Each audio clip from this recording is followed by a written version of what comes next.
Grand Overseer Krex of the Galactic Federation, floated in his containment chamber, his gelatinous form rippling with amusement as he reviewed the latest discovery report. Another bipedal species had been found at the edges of Federation space.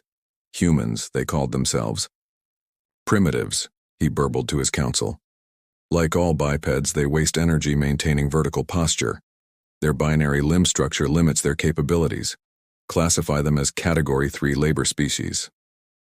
The Federation had ruled the galaxy for 10,000 cycles, their advanced floating forms deemed superior to the primitive walking species. Bipeds were considered useful only for manual labor, their upright posture seen as an evolutionary dead end. Station Commander Rythar, monitoring Earth from the cloaked observation post near their moon, transmitted his first warning 6 solar rotations later. Grand Overseer, these bipeds and they're different, and their vertical posture enables them to... The transmission cut off abruptly. The Federation's most advanced stealth station had just gone dark.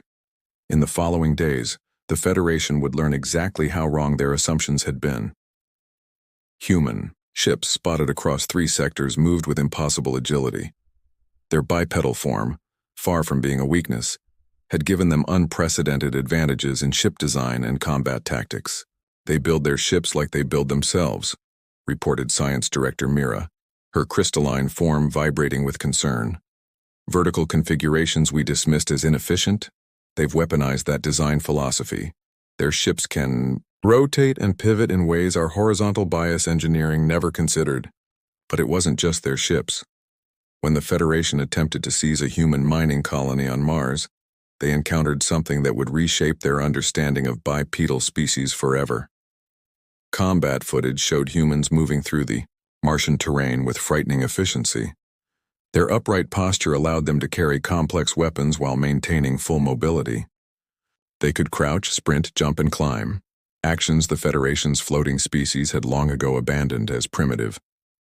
Lieutenant James Rodriguez led the defense of Mars Colony Beta, his powered armor enhancing the natural advantages of human bipedal form. They thought we'd be easy prey, he transmitted to Earth Command. They didn't expect us to turn their artificial gravity against them. Turns out, when you evolve without legs, you're not prepared for someone who can kick the Federation's attack. Forces, designed to fight in 3-dimensional space, found themselves outmaneuvered by beings who had mastered the art of moving on 2 legs. Human Marines in powered armor could leap impossible distances in Mars's lower gravity, using their bipedal structure to generate force in ways the floating Federation species couldn't comprehend. Admiral Wei Chen, watching the battle feeds from Earth Command, allowed herself a grim smile. Send word to all colonies, Operation Standing Tall is now in effect. Across Federation space, other bipedal species watched in amazement as humans transformed what had been considered their greatest weakness into an unprecedented strength. The Avari, bird-like bipeds who had served the Federation for centuries, began to whisper about resistance. The Krax reptilian walkers, long relegated to mining worlds, started secret communications with Earth. In his floating chamber, Grand Overseer Krex received report after report of human victories. His gelatinous form darkened with rage as he realized his species' greatest mistake. They had judged an entire category of life forms by their own limited understanding of efficiency. How? He demanded of his scientists. How can they be so effective with such a primitive form? The answer came from an unexpected source, a young Federation scholar who had spent cycles studying bipedal species. They don't succeed despite being bipeds, she reported. They succeed because of it. We never understood that vertical posture isn't just about movement, it's about perspective, about seeing the horizon, about reaching for the stars. As human ships appeared in yet another Federation system, a new term began to spread among the galaxy's oppressed bipedal species, Terran. Soon, it would become more than just a name. It would become a symbol of liberation, of dignity, of power. The Terran Empire was about to be born, and it would stand tall on 2 legs. The Federation's orbital command station above Proxima Centauri b shuddered as another explosion rocked its superstructure. Inside, The floating forms of Federation commanders watched in horror as their tactical displays showed the impossible. Human warships moving in ways that defied their understanding of space combat. "They're walking their ships through space," whispered Strategic Advisor Vex, his luminous form dimming with fear. "Like their bipedal bodies, their vessels move in straight lines, then pivot sharply, then straight again. Our tracking systems can't predict their movements." Commander Katrina Volkov of the Earth vessel Titan stood at her bridge's forward viewport, her posture straight and proud, a stance that would have been dismissed as primitive by the Federation mere months ago. Now that same posture struck terror into their enemies. "All ships execute walking formation Delta," she commanded. The human fleet responded instantly, their vessels moving like a coordinated group of soldiers on patrol. "Show them why bipeds rule the ground." The human ships had been designed to mirror their creator's bipedal nature. Unlike the Federation's broad floating vessels, human ships were vertical, articulated, and moved with the same biomechanical principles that made bipedal locomotion so effective on planets. On the bridge of the Titan, Combat Systems Officer Miguel Torres worked his console with the precision that only came from millions of years of human evolution. Their shields are optimized for horizontal attacks. They never considered defending against an enemy that thinks in terms of stride and stance. The battle that followed would be studied in military academies for centuries to come. Human ships walked through space, each step a calculated burst of their revolutionary gravity drives. They moved like dancers, like martial artists, like soldiers, all forms of movement that the floating Federation species had never needed to develop. But the true revolution wasn't happening in space. On the surface of Proxima B, something even more significant was unfolding. Chief Science Officer Dr. Raj Kumar led the ground team through the alien colony's streets.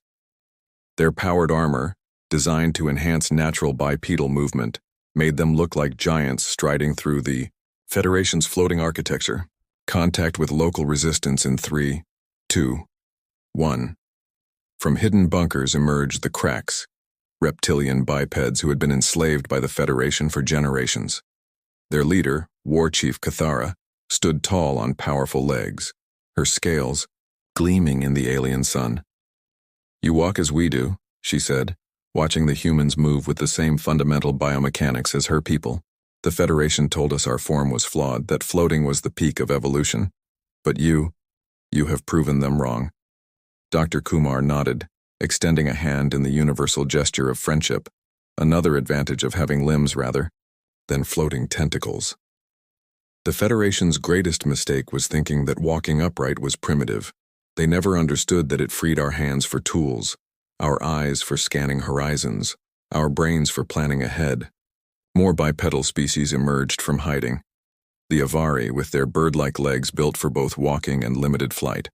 The Zenthari, whose four-legged ancestors had evolved to walk on two legs, freeing their other limbs for manipulation. Each species had been oppressed by the Federation, told their body plan was inferior. "We've made contact with resistance groups on 12 Federation worlds," reported Lieutenant Sofia Mendoza through the command channel. "All bipedal species, all waiting for this moment. The Federation never imagined we'd unite." In orbit, Commander Volkov received the ground team's signal. "Begin Phase 2, she ordered. "Show them what happens when the bipeds stand together." Across the colony, human engineers worked with Crax warriors and Avari technicians. Their different forms of bipedal locomotion complemented each other perfectly. Humans with their endurance walking, Crax with their powerful leaping abilities, Avari with their combination of flight and ground movement. The Federation based their entire civilization on the idea that floating was superior, Dr. Kumar observed, watching the alliance take shape. They forgot that walking isn't just about movement. It's about standing up for yourself. "War Chief," Cathara's laugh was fierce and proud. "Then let us stand together, humans. Let us show the galaxy that the bipeds are rising." The next phase of the operation began as night fell. Human ships provided cover, while Crax warriors and Avari scouts led the assault on Federation control centers. Their combined bipedal mobility proved devastating in urban combat. Where Federation forces expected to have the advantage in their floating cities, They found themselves outmaneuvered by species who had mastered the art of moving through three-dimensional space on two legs. Commander Volkov received the victory signal 6 hours later. The first major Federation colony had fallen to the Bipedal Alliance. But more importantly, a message had been sent across the galaxy. The age of floating superiority was ending. In her command chair, Volkov opened a channel to Earth Command. Phase 2 complete. The Bipedal Alliance is no longer just a dream. It's a reality. And the Federation is finally learning to fear those who walk. On a dozen worlds, oppressed bipedal species looked to the stars with new hope. The humans had proven that walking upright wasn't just a viable evolutionary strategy. It was a path to power. The Terran Empire was taking its first steps, and those steps would shake the galaxy to its foundations.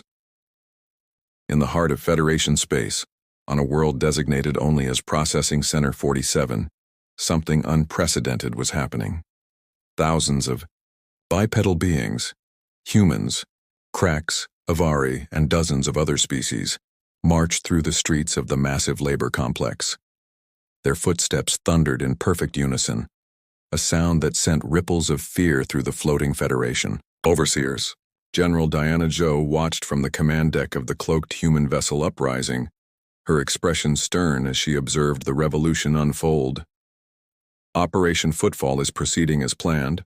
All bipedal species are responding to the signal. The signal, a revolutionary quantum transmission that penetrated Federation communication barriers, carried a simple message. Stand up. Walk tall. The time has come. In the processing center below, Resistance leader Mexthor of the silicon-based Nexari raised his crystalline form to full height. Like all bipedal species, the Nexari had been forced to hunch and crawl by Federation gravity manipulators. Now, as human technicians disabled those systems, he stood at his true height of 3 meters. For centuries, they forced us to crawl. Mexthor's voice boomed across the assembled crowd. They called our legs primitive, our stance inefficient. Today we show them the power of those who walk. The revolution had been months in planning. Human scientists, led by Dr. Marcus Webb, had made a groundbreaking discovery. The Federation's entire technology base was designed around their floating physiology. Their weapons, their defenses, even their architecture, all assumed an enemy that moved like they did. They never adapted their systems to counter bipedal movement patterns, Dr. Webb explained to the Joint Species Command. It's their blind spot, and now it's their weakness. Across the processing center, Federation security forces found their weapons and tactics useless against coordinated bipedal assault teams. Human Marines moved in sync with Crack's warriors, their walking patterns creating interference in Federation targeting systems. Avari scouts used their combination of flight and bipedal mobility to outmaneuver floating security forces in 3 dimensions. Commander Nix of the Avari Special Forces landed beside General Zhou's position, her feathered form graceful even in combat armor. The Federation never understood why we retained our legs even after developing flight capability. They're about to learn. The revolution spread like wildfire across Federation space. On industrial worlds, mining colonies, and labor camps, bipedal species rose up in coordinated rebellion. The Federation's response was predictable and predictably ineffective. Their entire combat doctrine is based on superiority in open space. Strategic Officer Marcus Chen reported from the Uprising's Tactical Center. They never developed effective ground combat techniques because they considered planetary surface control beneath them. In orbit, the combined fleet of the Bipedal Alliance demonstrated the full potential of their evolutionary heritage. Human ships moved in formation with Crack's dreadnoughts and Avari strikers, each species' vessels reflecting their unique walking patterns. Together they created a combat doctrine that the Federation couldn't comprehend, let alone counter. Deep in Federation space on their capital world of Helios Prime, Grand Overseer Krex received increasingly desperate reports. His gelatinous form churned with rage as he watched his empire crumble. How? He demanded of his council. How are these primitive walking species coordinating so effectively? The answer came from an unexpected source, a young Federation scientist who had dared to study bipedal species with an open mind. It's because they walk, she explained. Bipedal locomotion requires constant balance, continuous adjustment, perfect coordination between multiple muscle groups. They're not just physically adapted to complex coordination. Their entire nervous systems evolved for it. On Processing Center 47, the revolution reached its climax. Federation forces retreated in disarray as thousands of newly liberated bipeds took control of the facility. But it wasn't just a military victory, it was a cultural awakening. In the Central Plaza, representatives of 12 bipedal species gathered. Human diplomats stood alongside Crack's warriors, Avari scouts next to Nexari philosophers. Each species had evolved independently to walk upright, and each had been oppressed by those who floated. General Joe addressed the gathering, her voice carried across the facility. Today marks the beginning of a new era. No longer will the ability to float be seen as the mark of superiority. Together we stand, not just as allies but as proof that walking upright isn't a primitive trait. It's the stance of those who reach for the stars. Dr. Webb's voice crackled over the command channel. General, we're detecting quantum communications from 17 more Federation worlds. More bipedal species asking to join the Alliance. They're calling it the Terran Accord. The name spread quickly. Terran, from Terra, the planet where humans had evolved their upright stance. It became more than just a reference to Earth. It became a symbol of bipedal pride, of standing tall, of walking forward into a new future. As news of the revolution spread, even some floating species began to question their society's assumptions. On dozens of worlds, Federation citizens watched in awe as bipedal species demonstrated the true potential of their form. In her command center, General Joe opened a channel to Earth Command. Phase 3 complete. The revolution has taken root. The Federation's myth of floating supremacy is crumbling. The Terran Empire isn't just being born, it's walking into history. The galaxy was changing, one step at a time. And those steps were being taken by beings who had once been dismissed as primitive, simply because they chose to walk tall. The grand chamber of the newly constructed Terran Alliance headquarters on Mars buzzed with activity. Representatives from 23 bipedal species gathered in the revolutionary circular design that allowed all delegates to stand at their natural height while maintaining eye contact, a stark contrast to the Federation's floating-centric architecture. Fleet Admiral Victor Romano surveyed the assembled delegates from his position at the central platform. Each species present had evolved independently to walk upright, and each now stood as proof of bipedal superiority in combat and adaptation. The Federation has lost control of 30% of their territory, he announced, his voice carrying across the chamber. But they're adapting. They're learning. We need to move faster. Holographic displays showed the current state of the galaxy. Red indicated Federation control, blue showed liberated bipedal worlds, and green highlighted contested systems. The blue was spreading, but not fast enough. War Chief Cathara of the Cracks, now Supreme Commander of the Alliance's ground forces, stepped forward. Her powerful legs carried her across the platform with predatory grace. We've developed new combat doctrines combining all our species' walking styles. The Federation's never seen anything like it. The tactical displays shifted, showing footage from recent battles. Human Marines moved in perfect synchronization with Crack's heavy assault teams. Avari scout snipers use their unique combination of bipedal agility and flight to provide overhead support. The newly liberated Nexari crystal walkers used their silicon-based bodies to channel energy weapons while maintaining perfect bipedal balance. But our greatest weapon isn't our technology, announced Dr. Marcus Webb, now Chief of Alliance Research and Development. It's this. The central hologram displayed a simple image, a bipedal skeleton in motion. Every species in this room evolved to walk upright, Webb continued. Not because it was efficient by Federation standards, but because it was perfect for what we all needed. The ability to see far, think ahead, and adapt to any terrain. Strategic Commander Lynn Park activated her neural interface, projecting new tactical data. We've discovered something remarkable. When our ships move in formations based on walking patterns, they create quantum interference that disrupts Federation targeting systems. They literally cannot predict where we'll step next. The chamber erupted in excited discussion as delegates realized the implications. Their very nature, the bipedal form the Federation had mocked, was the key to victory. The Federation built their entire civilization around floating technology, Lynn continued. Their ships float, their weapons float, their cities float. But they never understood the power of having a fixed point of contact, of pushing against resistance, of generating force through motion. In orbit above Mars, the combined fleet of the Alliance demonstrated their new tactics. Ships moved like giants walking through space, each step a calculated burst of their gravity drives. Federation, observers watched in horror as their most advanced prediction algorithms failed to track the bipedal-inspired movements. But the true revolution was happening on the ground. On a dozen worlds, Alliance forces were teaching liberated species something the Federation had denied them for generations: pride in walking upright. Stand tall became more than a military command.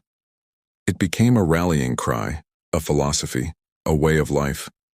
The Alliance developed new technologies that enhanced rather than denied their bipedal nature, powered armor that amplified natural walking strength, combat systems that used bipedal motion to generate energy, ships designed around the concept of stride and balance. Admiral Romano received an urgent communication from the front lines. "Sir, the Federation, they're trying to modify their forces. They're attempting to create mechanical legs for their floating forms." The chamber filled with something unexpected: laughter.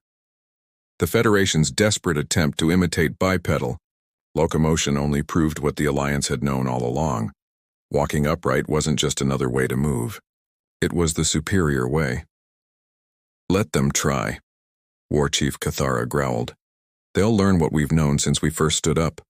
Balance cannot be imitated. It must be evolved, must be lived, must be mastered over generations." The Alliance's next major offensive demonstrated this truth brutally. Federation forces, attempting to fight on the ground with artificial bipedal systems, found themselves outmaneuvered by species who had evolved to walk. Their imitation legs couldn't match the natural coordination, the intuitive balance, the inherent understanding of momentum that came from genuine bipedal evolution. In his command center, Admiral Romano received reports of Federation forces retreating from entire sectors. "They're falling back to their core worlds," Strategic Commander Lynn reported. "Their attempts to adapt to ground combat have failed. Their artificial walking systems are proving more vulnerable than their natural floating form." But victory had brought new challenges. The Alliance now controlled vast territories, and more bipedal species were emerging from hiding every day. Some voiced concern about maintaining unity among so many different species. Admiral Romano's response would be remembered in history books. "We are not united by appearance, by culture, or by history. We are united by the simple fact that we all chose to stand up, to walk tall, to face the horizon on our own 2 feet. That is what makes us stronger than the Federation. That is what will make us not just an alliance but an empire." The chamber fell silent as the implications sank in. They weren't just fighting for freedom anymore. They were building something new, a civilization based on the strength of standing tall, of walking proud, of facing the future on their own terms. As the meeting concluded, delegates from all 23 species stood together, their different forms of bipedal locomotion creating a powerful image of unity in diversity. The Terran Empire was no longer just a dream. It was taking its first steps, and those steps would reshape the galaxy forever. The Federation capital world of Helios Prime hung in space like a jewel now surrounded by the largest fleet ever assembled in galactic history.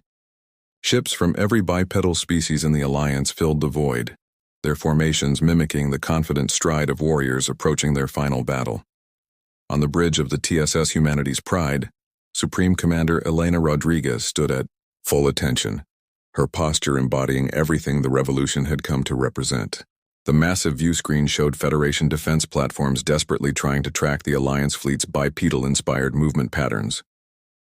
"All species, all ships," she broadcast across the combined fleet. "Today we prove once and for all that those who stand tall will never bow to those who float. Execute Operation Final Step." The battle that followed would be studied for millennia to come.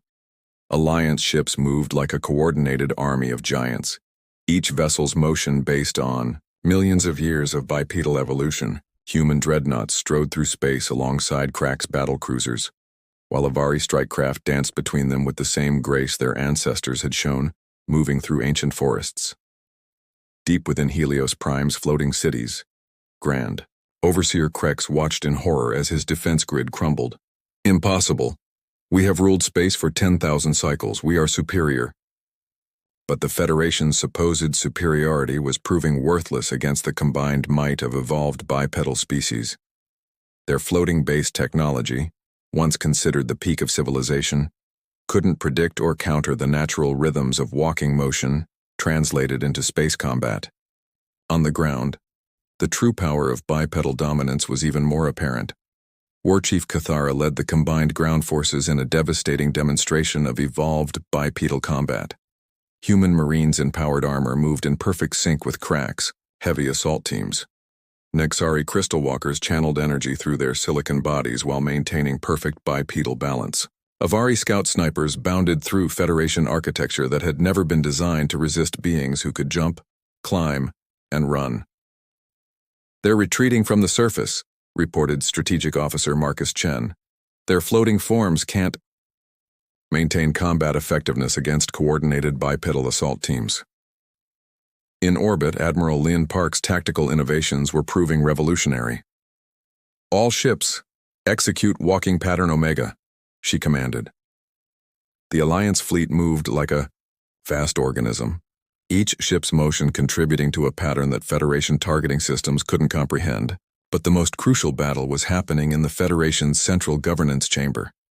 Dr. Marcus Webb, accompanied by representatives from every Alliance species, strode confidently into the heart of floating Federation power. Their footsteps echoed through halls designed for beings who had never known the satisfaction of walking tall. "Your era is over," Webb announced to the assembled Federation leadership. "You built an empire based on the assumption that floating was the peak of evolution. You were wrong. Walking upright isn't just another way to move. It's the key to true civilization." The Federation Council's gelatinous forms rippled with a mixture of fear and disbelief as Webb activated a holographic display. It showed the history of bipedal evolution across multiple species, demonstrating how walking upright had freed hands for tool use, positioned eyes for long-range planning, and developed brains capable of complex coordination. "Each of us evolved independently to walk upright," Webb continued, gesturing to the diverse bipedal representatives beside him. "Not because it was efficient by your standards, but because it was perfect for becoming sentient, tool-using, spacefaring species. Today we unite that parallel evolution into an empire that will never force any species to deny their true nature." Supreme Commander Rodriguez's voice echoed through the chamber. "The Federation is hereby dissolved. In its place rises the Terran Empire, named not just for humanity's homeworld, but for all worlds where species evolved to walk tall." The declaration spread across the galaxy at quantum speed.